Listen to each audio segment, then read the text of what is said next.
Hey y'all, so there's a few things happening on this page that I have been sharing with you all. The first thing is us talking about the subject of unforgiveness.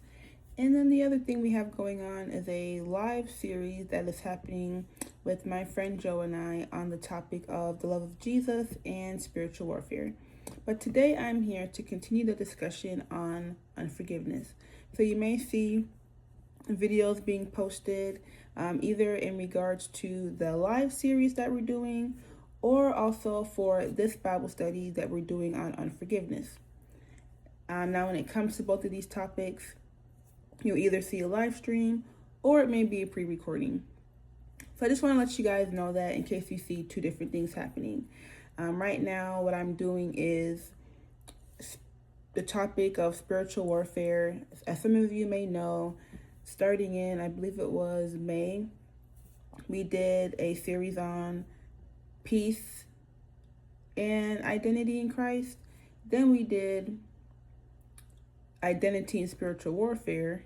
And now we're going into the topic of the love of Jesus and spiritual warfare because we're just discussing spiritual warfare, and a topic that came out of that was the fact that in our process of understanding Christ's love for us, we do experience spiritual warfare.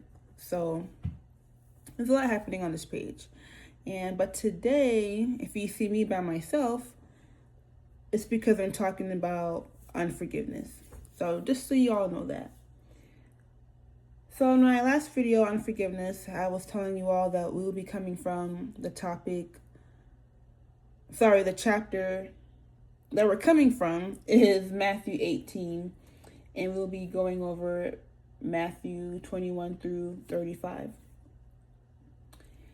So hopefully you all had time to read the parable of the unforgiving servant. If you have not, feel free to do that. I do recommend that. Just to, see what God is saying to you personally on the topic of unforgiveness. I know when I read this passage, right away, I just see myself and how, am I ready and willing to forgive, or do I always have a reason not to? What is your first instinct when it comes to forgiving? Do you automatically want to forgive and just say, hey, it's all right, I'm gonna let it go? Or do you have a feeling of offense? I shouldn't say feeling, but do you have resistance to forgiving? And is that because the spirit of offense is coming in to try to stop you from doing that? Like, what happens for you? For me personally, I would say that it depends upon the situation or even the person. If it's someone that I constantly have to forgive, then I honestly may have some hesitancy because it's like, okay, here we go again, having to forgive. Just being transparent. Or, in my experience, it may be thinking like, okay, why do you keep hurting me? Why are you so unaware of your actions? So my first thought process is sometimes thinking about, okay, this person doesn't realize what they're doing, right?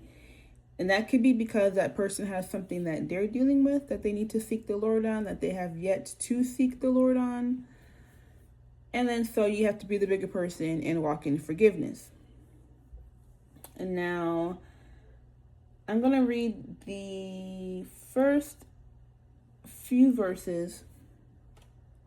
It says, "Then Peter came to him and said, 'Lord, how often shall my brother sin against me and I forgive him? Up to 7 times?' Jesus said to him, 'I do not say to you up to 7 times, but up to 70 times 7. I can also say that is a question that I have asked myself as well. Like, do I really have to forgive over and over and over and over again? Is that realistic? Is there a point where it's okay not to forgive because I've already forgiven this person 20 times before? So we often try to put a number on the amount of times that we forgive. But I do believe that in this example, that Jesus is showing that, nope, not just 7 times, but 70 times 7. And I don't think that that's the literal number that he's saying that we should forgive. But it's an example, like, oh, you say 1, well, it's actually 100. You know what I mean? Like, you're giving this limited number, but it's actually more than that. So I do think the overall point is to continue to forgive, because I don't know about you guys, but for me, until I die, I'm going to need the Lord to forgive me, because although I'm striving to be like the Lord, I am still in need of changing. I'm still in the process. So I'm not going to say that I'm not ever going to need the Lord or our God to forgive me. So that humbles me when someone else needs forgiveness. You know, even if I have that feeling like, oh, I don't want to do this, I think about, I'm going to need forgiveness myself from somebody. And I would hope that they would extend that same mercy to me.